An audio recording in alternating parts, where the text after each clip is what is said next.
ഇന്ന് മെയ് 16 ആണ്. ഇന്ന് നിഫ്റ്റിയിലെടുത്ത ഒരു എൻട്രിയുടെ ബ്രേക്ക് ഡൗൺ വീഡിയോ ആണിത്. സോ നമ്മൾ ഇന്നലത്തെ വീഡിയോ തന്നെ പറഞ്ഞിട്ടുണ്ടായിരുന്നു. അതിൻ്റെ ഡിസ്ക്രിപ്ഷനിൽ 3 പ്രൈസ് ലൈനും ആഡ് ചെയ്തിട്ടുണ്ടായിരുന്നു. അതായത് നിങ്ങൾക്ക് ഇന്ന് മെയ് 16 ട്രേഡ് നോക്കുമ്പോഴത്തേക്കും എൻട്രിക്കായിട്ട് നിങ്ങൾക്ക് നോക്കാൻ പറ്റുന്ന 3 ഏരിയാസാണ് നമ്മൾ ഇന്നലെ പറഞ്ഞത്. ആ സെയിം 3 ഏരിയാസാണ് ഈ പ്ലോട്ട് ചെയ്തിരിക്കുന്നത്. ഇതിൻ്റെ ബേസിൽ തന്നെയാണ് ഇന്നും എൻട്രി എടുത്തിരിക്കുന്നത്. സോ ഫസ്റ്റ് ഇപ്പോൾ നമുക്കൊരു 10 ഒക്കെ ആകുമ്പോൾ നോക്കുകയാണെങ്കിൽ ഈ ഒരു ഏരിയ ബ്രേക്ക് ചെയ്ത് പ്രൈസ് ഇവിടെ ഒരു സോണിലോട്ട് വന്നു. അറ്റ് ദ സെയിം ടൈം നമുക്ക് ഇവിടെ പ്രൈസിലോട്ട് വന്നു കഴിഞ്ഞാൽ ഹെവി വോളിയൂംസ് ഇവിടെ അബ്സോർബ് ആവുന്നത് നിങ്ങൾക്ക് കാണാൻ പറ്റുന്നുണ്ട്.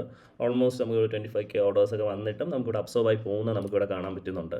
ദെൻ ഒരു നെഗറ്റീവ് ഡെൽറ്റ പ്രോപ്പറായിട്ട് വന്ന സമയത്താണ് ഞാൻ ഈ ട്രേഡിൽ എൻ്റർ ചെയ്തത്. സോ 10:13 ക്യാൻഡിൽ ക്ലോസ് ആയ സമയത്താണ് ഞാൻ ഈ ട്രേഡിൽ ഇവിടെ എൻ്റർ ചെയ്തിരിക്കുന്നത്.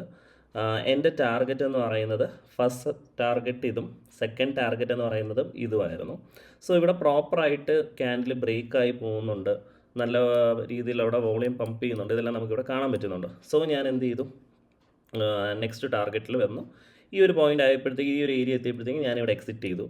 ദെൻ ഇവിടെ നിന്നാണെങ്കിലും ഈ പറഞ്ഞ പ്രൈസ് പോയിന്റിൽ നിന്നാണെങ്കിലും വീണ്ടും പ്രൈസ് ഇവിടെ വന്നു, ഇവിടെ ഒരു സോൺ ക്രിയേറ്റ് ചെയ്തിട്ടുണ്ട്. ഇവിടെ നിന്ന് വീണ്ടും എൻട്രി പ്ലാൻ ചെയ്യായിരുന്നു. പക്ഷേ എനിക്ക് ഇവിടെ വേണ്ട ഇൻഡിക്കേഷൻസും എൻ്റെ ട്രേഡിംഗ് പ്ലാൻ പ്രകാരം ഇവിടെ ഇത്രയും വോളിയം പോരായിരുന്നു. സോ ഞാൻ ഈ ട്രേഡ് എടുത്തിട്ടുണ്ടായിരുന്നില്ല. So thank you for watching.